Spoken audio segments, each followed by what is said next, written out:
You might not believe it, but a good human narrative may actually beat even the best data story. By adding a human touch, we can make even highly technical topics such as energy become more relatable and emotionally engaging.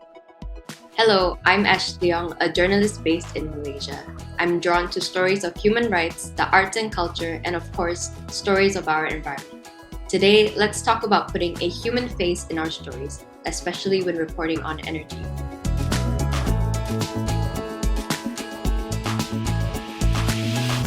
Let's be honest, reporting on energy can become extremely technical and boring. We call them stories, but instead of having characters, conflict, and resolutions, they are basically just facts, numbers, and data tied together. Causes and effects are presented mechanically, and the issues are largely framed through the cold lens of business and politics.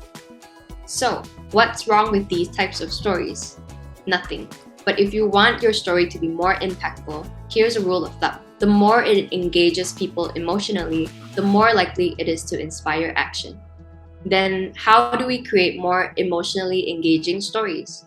The answer lies in the human narrative. With human-centered angles, your stories can be more relatable. You can also speak to a bigger picture of humanity to create a story that carries over into the lives of others, to show someone how exactly energy has changed the livelihoods of some communities.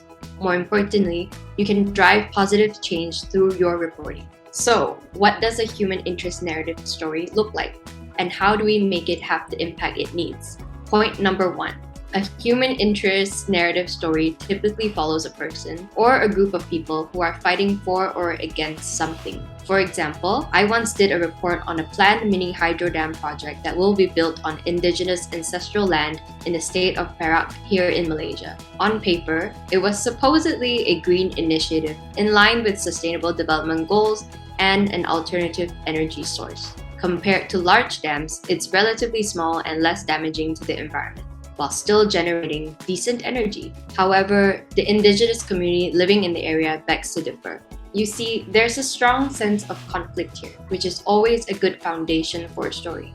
This human experience is something our audience can relate to. Here's what you want to ask thought-provoking questions about the issue you're reporting through the perspective of the local residents. What do the ancestral land and these indigenous forests mean for the community? Is it just a source of food, water, and shelter? Or does it mean more? If the hydro dam project goes through, what will it cost the villagers? Point number 2. Always look at both sides of the coin. Let's take the same hydro dam story as an example. Our first instinct might be to separate involving parties into black and white categories.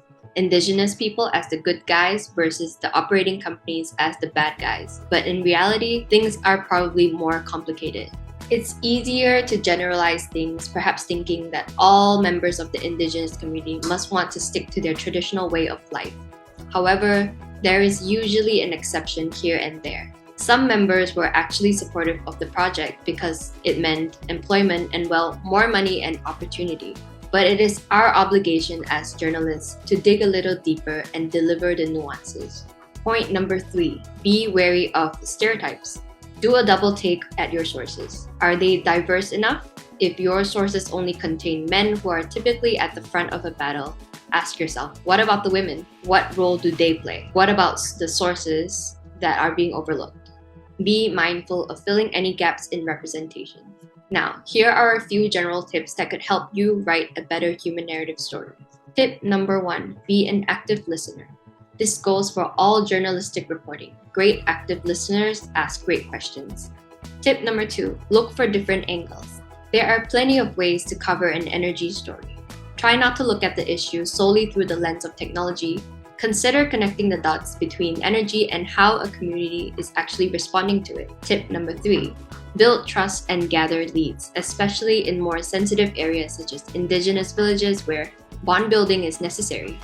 Trust takes time to build, and it isn't always easy.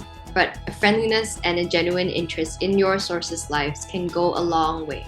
Tip number 4, be descriptive when reporting. Take a look at your surroundings, the people you meet, what they wear, where they live. This will help your audience to visualize the story much better.